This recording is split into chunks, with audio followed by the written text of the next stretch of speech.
রব্বির হামহুমা কামা রব্বায়ানি সগীরা।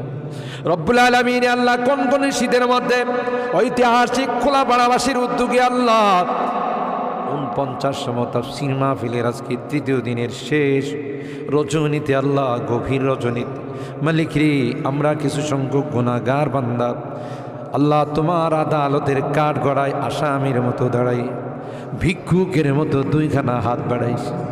এ মালিক, মেহেরবানি করে আমাদের জিন্দেগির গুনাহগুলো মাফ করে।